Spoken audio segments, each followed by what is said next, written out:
Hello दोस्तों, कैसे हैं आप सभी। आप अच्छे होंगे, मैं आशा करता हूँ। तो दोस्तों, आज हम बात करने वाले हैं गणित की शिक्षण विधियों के बारे में। तो हम गणित की शिक्षण विधियों के बारे में बात करें उससे पहले इसके कुछ इम्पोर्टेंस को समझ लेते हैं। तो जो गणित शिक्षण की विधियों के बारे में हम जब बात करेंगे तो इसमें हम गणित की इम्पोर्टेंस के बारे में समझेंगे। जब मैथ्स की इम्पोर्टेंस के बारे में हम इसके समझेंगे तो वो समझना क्यों ज़रूरी है। तो पहले इसके बारे में हम बात कर लेते हैं। तो दोस्तों, बात ऐसी है कि जब किसी भी विषय के प्रति रुचि को हम जागृत करते हैं, हमारा दृष्टिकोण हमेशा सकारात्मक होना चाहिए। जब तक हमारा दृष्टिकोण सकारात्मक नहीं होगा, तब तक हम उस विषय को सही ढंग से पढ़ नहीं पाएंगे या समझ नहीं पाएंगे और हम उसके महत्ता को आंक नहीं पाएंगे। तो दोस्तों, आज हम गणित की शिक्षण विधियों के माध्यम से यही सब करने वाले हैं। हम आज गणित के महत्व को समझने वाले हैं, इसकी व्यवहारिक जीवन में क्या क्या उपयोग हैं, इनके बारे में भी हम समझने वाले हैं।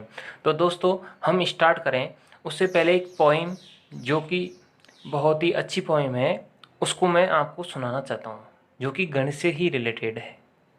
तो दोस्तों, पोइम है, ध्यान से सुनिए कि गणित चला है आज घूमने और घुमाने लोगों को, दुनिया में क्या मकसद इसका चला बताने लोगों को।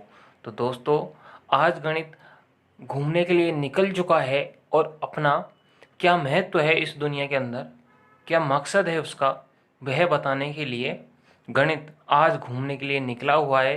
तो दोस्तों, आज जब गणित घूमने के लिए निकला है तो आज हम सभी मिलकर के गणित के साथ में हम घूमने के लिए चलते हैं। तो आइए दोस्तों, आज हम हमारे टॉपिक की ओर चलते हैं। तो टॉपिक गणित शिक्षण।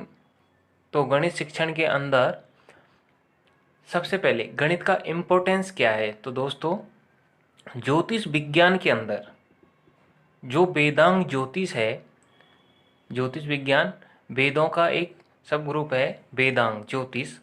जिस प्रकार से उसमें कहा गया है कि जिस प्रकार से मयूर के सिर पर कलंगी एवं सर्पों के सिर पर मणि शोभायमान होती है, उसी प्रकार से वेदांग ज्योतिष में गणित शोभायमान है। तो दोस्तों, आप अच्छी तरह से समझ चुके होंगे कि ज्योतिष विज्ञान के अंदर गणित का कितना महत्व है। दोस्तों, गणित का ज्योतिष विज्ञान के अंदर बहुत महत्व है, क्योंकि वहाँ पे सब ग्रह नक्षत्रों की चाल सब गणित विषय का बहुत ज़्यादा उपयोग करके ही निकाल सकते हैं। तो दोस्तों, आपको मैं एक फ़ोटो भी दिखाना चाहता हूँ, जो कि हमारे राष्ट्रीय पक्षी मोर का है, मयूर है।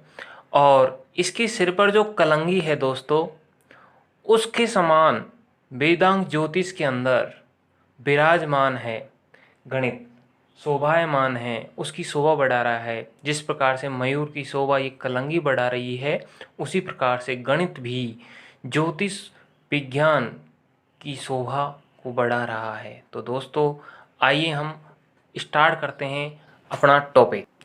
तो दोस्तों, सबसे पहले हम पढ़ लेते हैं गणित का अर्थ क्या है, व गणित की प्रकृति क्या है, कैसी गणित की प्रकृति है, गणित का मतलब क्या होता है। दोस्तों, इसके बारे में हम जान लेते हैं।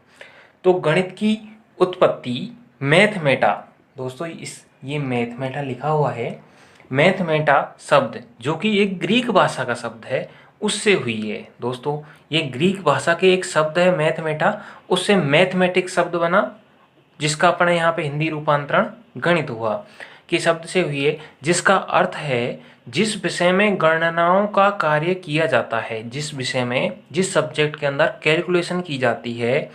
मैथमेटा का मतलब वहाँ पे ये था कि जिस विषय के अंदर गणनाएं की जाती हैं या गणना का जो कार्य किसी पर्टिकुलर सब्जेक्ट के अंदर किया जाता है, वह गणित या मैथमेटा कहलाता है। ठीक है। तो दोस्तों, मैथमेटिक्स के अंदर सबसे ज़्यादा कैलकुलेशन का ही कार्य किया जाता है, ये आप बहुत अच्छी तरह से समझते हैं। तो दोस्तों, गणित के संकीर्ण अर्थ में मापन, तोल, गिनने, परिमाण यानी मात्रा, क्वांटिटी, दिशा का विज्ञान है। तो गणित छोटे अर्थ में देखा जाए तो मापन, तोल, गिनने, परिमाण, मात्रा, दिशा का विज्ञान है। जैसे कि हम दुकान पे जाते हैं तो वो जो मापते हैं, तोलते हैं, गिनते हैं, रुपयों को गिनते हैं, परिमाण कितना हमने किलो आटा लिया है, ये सारी चीज़ें, या फिर दिशा कि हम किस दिशा में जा रहे हैं, ये सभी का विज्ञान एक छोटे अर्थ में है। लेकिन व्यापक अर्थ में यह, जब इसका व्यापक अर्थ देखा जाए तो इसका सही महत्व हमें मालूम चलता है दोस्तों।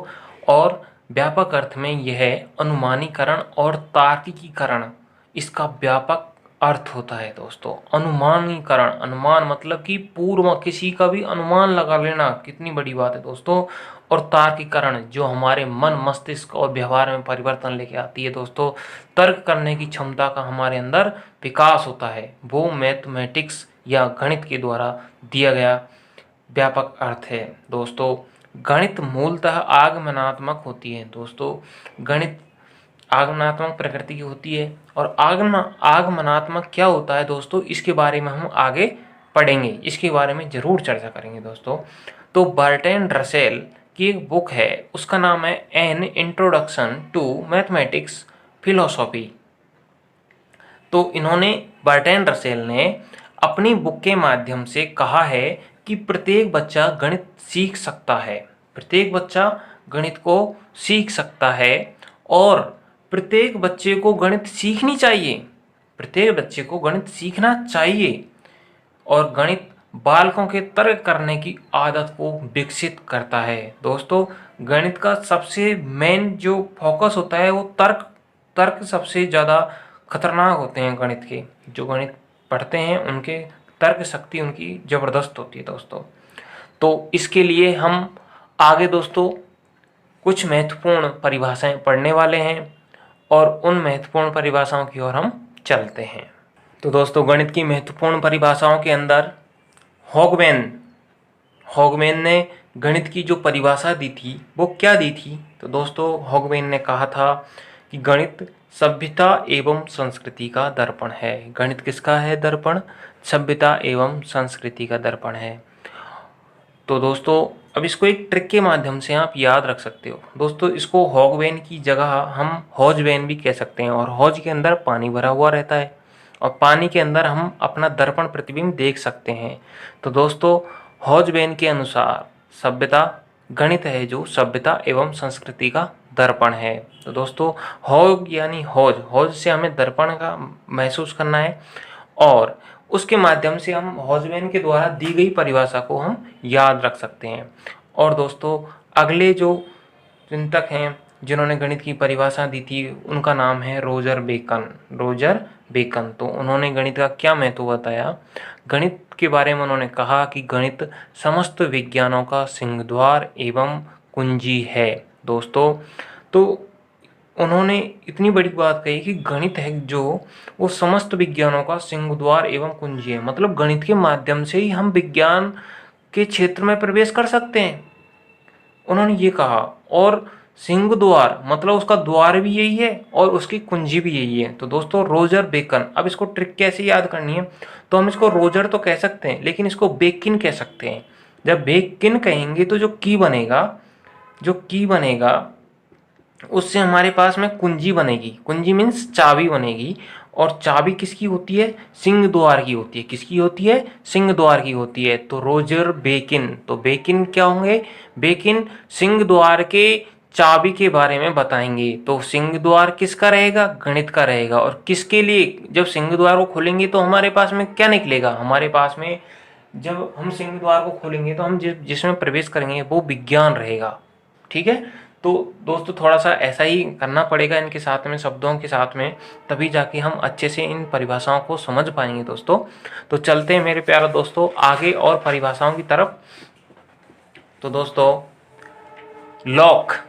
लॉक ने क्या कहा था? तो दोस्तों हम चलते हैं लॉक की तरफ। लॉक ने क्या कहा था?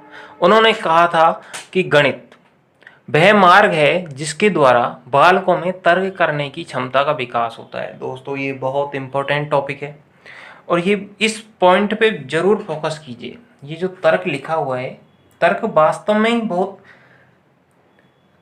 बहुत प्रकार तरीके से हम तर्क करना सीख जाते हैं मैथमेटिक्स के माध्यम से। तो लॉक ने कहा था गणित वह मार्ग है जिसके द्वारा बालकों में तर्क करने की क्षमता का विकास होता है।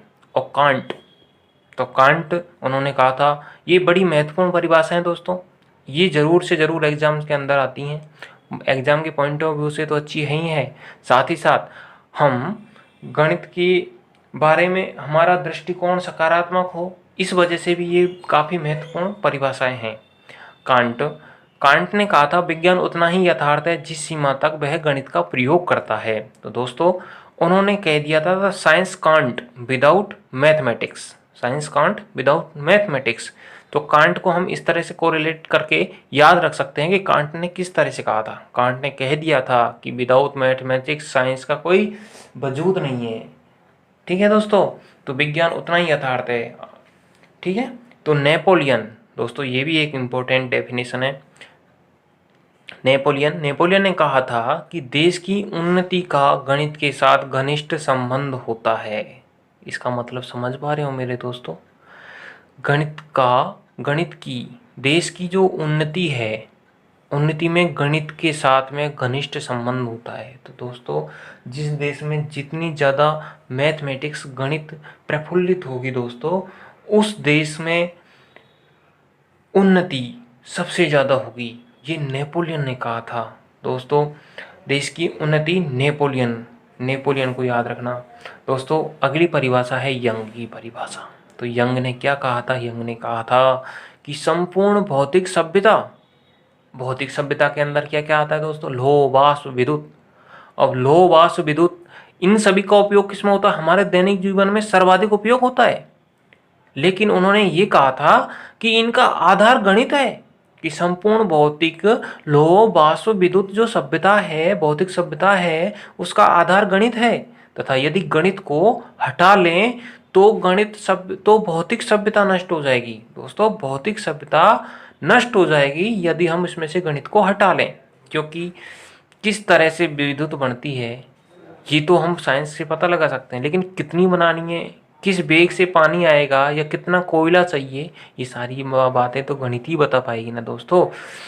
कितनी वाष्प, कितना लोह, सारी चीज़ें ये कैलकुलेट सारे के सारे मैथमेटिक्स के द्वारा किए जाते हैं। तो उन्होंने कहा था कि इसका आधार गणित है दोस्तों, और यदि इसमें से गणित को हटा लिया जाए तो दोस्तों भौतिक सभ्यता हमारी नष्ट हो जाएगी। ये प्रोफेसर यंग ने कहा था।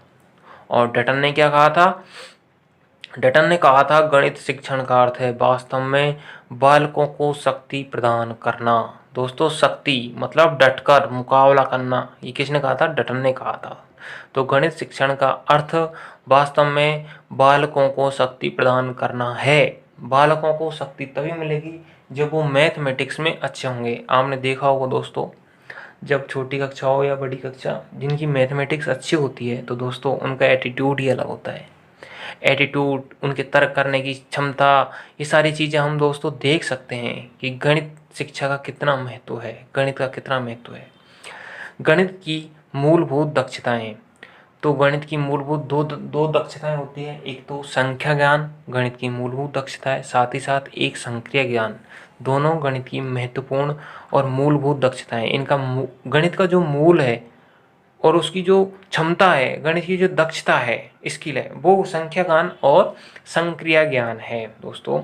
अब हम बात करते हैं गणित की प्रकृति की। तो दोस्तों गणित की प्रकृति कैसी है? गणित की प्रकृति है कि गणित की प्रकृति सर्पिलाकार है, स्पाइरल है, अर्थात प्रत्येक संप्रत्यय दूसरे संप्रत्ययों से अंतर्संबंधित होता है। इसका मतलब ये हुआ कि जो गणित की प्रकृति है दोस्तों, वो जब एक टॉपिक को हम पढ़ाते हैं तो वो कहीं ना कहीं दूसरे टॉपिक से कोरिलेटेड होता है, कोरिलेट करना पड़ता है, तभी जाके वो टॉपिक हमारे समझ में आता है। तो इस वजह से गणित को सर्पिलाकार कहा है, घुमावदार कहा है दोस्तों, क्योंकि इसका एक टॉपिक कहीं न कहीं दूसरे टॉपिक में काम आने वाला है। तो संप्रत्यय का मतलब समझ पाए हैं आप? ठीक है दोस्तों, अब आगे बात करते हैं हम। गणित की अपनी एक भाषा होती है दोस्तों, गणित एक यूनिक लैंग्वेज है दोस्तों, और गणित की अपनी एक भाषा होती है। आप समझ पा रहे होंगे, क्योंकि गणित गणित संकेत, सूत्र, अंक, सिद्धांत अपना एक विशिष्ट अर्थ प्रतिपादित करते हैं दोस्तों। गणित एक बहुत अच्छी लैंग्वेज है। और क्यों है ये लैंग्वेज? क्योंकि इसके खुद के अपने गणितीय हैं, संकेत हैं, खुद के अपने गणितीय सूत्र हैं, खुद के अपने गणितीय अंक हैं, खुद के अपने सिद्धांत हैं, और ये सब चीज़ें मिलकर के एक विशिष्ट अर्थ का प्रतिपादन करती है। इसलिए मेरे प्यारे दोस्तों, गणित की एक अपनी भाषा होती है और ये एक यूनिक लैंग्वेज है, अद्वितीय भाषा है। ऐसी कोई भी संसार में भाषा नहीं है जो इसके समान हो। और दोस्तों, गणित की सबसे बड़ी खूबसूरती देखिए आप, कि जो गणित के जितने भी निष्कर्ष निकलते हैं वो हमेशा अविवादास्पद होते हैं। अविवादास्पद मतलब इस पे किसी को किसी तरह का संशय नहीं होता दोस्तों, और उन्हें किसी भी दशा में चुनौती नहीं दी जा सकती। क्योंकि दोस्तों, 1+1 = 2 ही होता है। कितना दोस्तों? 1+1 = 2 ही होता है। अब इसको किसी भी दशा में चुनौती नहीं दे सकते। अब दोस्तों, कोई ये नहीं कह सकता कि 1+1 = 4 होता है। 1+1 = 2 ही होता है दोस्तों, और ये सदैव सत्य है। तो दोस्तों, इसी वजह से कहा गया है कि इसके जो निष्कर्ष, इसके जो रिजल्ट्स होते हैं वो हमेशा अविवादास्पद होते हैं और उन्हें किसी भी दशा में चुनौती नहीं दी जा सकती दोस्तों। इसके अलावा दोस्तों, इसकी जो प्रकृति है वो है गणित तार्किक, क्रमबद्ध और दोस्तों तथा सुस्पष्ट होता है। उसमें किसी तरह का कोई लाग लपेट नहीं होता है दोस्तों। ये बिल्कुल क्लियर है, इसकी सारी चीज़ें क्लियर हैं। हमें इसमें जब इन गणनाओं को करेंगे तो हमें सीक्वेंस से चलना ही पड़ेगा दोस्तों। और गणित के तर्क काफ़ी मजबूत होते हैं तथा प्रत्येक निष्कर्ष को एक निश्चित प्रक्रिया के पश्चात ही प्राप्त किया जा सकता है। जैसे हम भाग विधि से कोई क्वेश्चन कर रहे हैं तो उसे भाग विधि से ही करना पड़ेगा। हम 4 में 2 का भाग देंगे तो हमें 2 आंसर आएगा, तभी हमारा आंसर 2 आ पाएगा जब हम इसको भाग विधि से सॉल्व करेंगे। ऐसा नहीं है दोस्तों कि हम इसको दूसरी विधि से कर लें, जैसे कि 4 × 2 कर दे तो हमारे पास तो 8 आएगा, और जो कि सदैव गलत रहेगा क्योंकि हमें तो भाग देना था ना दोस्तों। इस वजह से तो इसकी जो प्रत्येक निष्कर्ष को एक निश्चित प्रक्रिया के ही पश्चात प्राप्त किया जा सकता है। चलिए नेक्स्ट है, गणित के निष्कर्ष सार्वभौमिक होते हैं, अर्थात सभी जगहों पर समान अर्थ रखते हैं। गणित के निष्कर्ष ये नहीं, ये हमेशा यूनिवर्स में कहीं भी चले जाइए आप दोस्तों, यूनिवर्स में कहीं पे भी चला जाइए दोस्तों, गणित के निष्कर्ष हमेशा और हमेशा क्या होते हैं? समान होते हैं। कहीं पे भी चले जाइए दोस्तों, सभी जगह पे अपना समान अर्थ रखते हैं। चाहे इसको उत्तरी ध्रुव पे जाके 1+1 करो तो 2 ही आएगा, दक्षिणी ध्रुव पे जाकर 1+1 करो तो भी 2 ही आएगा दोस्तों, और किसी भी देश में जाके करो तो भी 2 ही आएगा। 1+1 = 2 ही आएगा। इसी तरह से जब हम आगे चलते हैं तो गणित की जो प्रकृति है, गणित की मूल प्रकृति आगमनात्मक होती है, अर्थात स्थूल तथ्यों, सूचनाओं से एक निश्चित निष्कर्ष तक पहुंचने की प्रकृति होती है। दोस्तों, गणित की जो मूल प्रकृति है वो आगमनात्मक होती है, अर्थात स्थूल जो तथ्य होते हैं, सूचना होती है, सूचनाओं से एक निष्कर्ष निकलता है या निश्चित निष्कर्ष तक पहुंचने की एक प्रकृति है दोस्तों। हम इसका मतलब ये हुआ कि दोस्तों हम किसी तथ्यों को मिला करके, काफ़ी सारी सूचनाओं को मिला करके हम एक निष्कर्ष तक पहुंच सकते हैं, और जो निष्कर्ष तक पहुंचते हैं दोस्तों वो निष्कर्ष हमेशा सत्य होते हैं, क्लियर होते हैं, स्पष्ट होते हैं, उनमें किसी तरह का लाग लपेट नहीं होता है, और वो सभी जगह सर्वमान्य होते हैं दोस्तों। इसी तरह से हम देखते हैं गणित बालकों में वैज्ञानिक दृष्टिकोण के विकास का आधार होता है। तो दोस्तों, जैसे हमने अभी परिभाषाओं में बात की थी कि जो गणित है, गणित किसका? विज्ञान का सिंह द्वार है और उसकी चाबी भी है।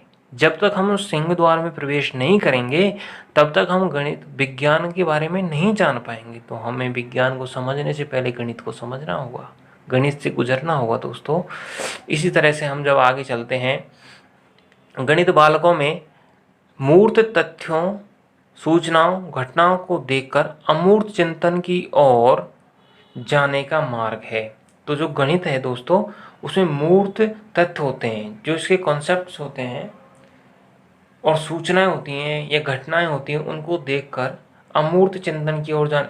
अमूर्त का मीन्स होता है जिसकी कोई मूर्त नहीं होती है, जिसकी कोई शक्ल और जिसकी कोई सूरत नहीं होती है, जिसको सिर्फ हम इमेजिन कर सकते हैं। दोस्तों कुछ चीज़ें होती हैं जो इमेजिन ही कर सकते हैं, ठीक है। तो वहाँ तक इमेजिन मतलब हमारे पास एक आंतरिक शक्ति प्राप्त होती है, मन स्थिति मनोदशा के अनुसार हम किसी चीज़ के बारे में सोच सकते हैं। तो दोस्तों वो सिर्फ और सिर्फ गणित से आते हैं, और गणित बालकों में इस तरह की क्षमताओं का विकास करता है। इसी कारण से कहा गया है कि गणित की जो दिशा होती है वो मूर्त से अमूर्त की ओर होती है। गणित विज्ञान के अन्य विषयों विशेष रूप से भौतिकी, सांख्यिकी, भूगर्भ विज्ञान, खगोल विज्ञान का आधार होता है। जो गणित है वो विज्ञान के अन्य विषय होते हैं, जैसे कि भौतिकी है, सांख्यिकी है, भूगर्भ विज्ञान है, खगोल विज्ञान है, इनका आधार होता है, क्योंकि इनमें सबसे ज़्यादा मैथमेटिक्स का उपयोग होता है, सबसे ज़्यादा गणित का उपयोग होता है। और गणित सामान्यीकरण की योग्यता का विकास करती है।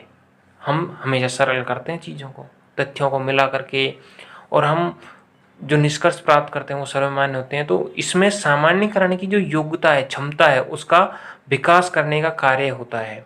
तो गणित सामान्यीकरण की योग्यता का विकास करता है, हमारे अंदर सामान्यीकरण करने की क्षमता का विकास करता है। दोस्तों वाकई दोस्तों ये वीडियोज काफ़ी मेहनत से बनते हैं, और आपको ये वीडियो कैसे लगा ये ज़रूर हमें कमेंट बॉक्स में लिखें। और यदि आपको पसंद आया हो दोस्तों तो ज़रूर से ज़रूर इसे शेयर करें, लाइक करें और चैनल को सब्सक्राइब करें। और साथ ही दोस्तों अपने मित्रों को ज़रूर फॉरवर्ड करें, और इसको आप नोट्स के रूप में ले सकते हैं आराम से। और इसके अलावा इसका क्विक रिवीजन के लिए भी आप काम में ले सकते हैं। जिस टीचिंग मेथड सीटेट के अंदर, और साथ ही साथ टीचर्स की जितनी भी एग्ज़ाम होती हैं, टीचिंग मेथड्स काम आते ही हैं दोस्तों, आपको पता है। तो इसके लिए रिवीजन के लिए भी आप काम में ले सकते हैं। आपका बहुत बहुत धन्यवाद दोस्तों, और गणित के साथ हमारा भ्रमण सदा भी जारी रहेगा, तो बने रहिए मेरे साथ में दोस्तों। थैंक यू दोस्तों, थैंक यू वेरी मच।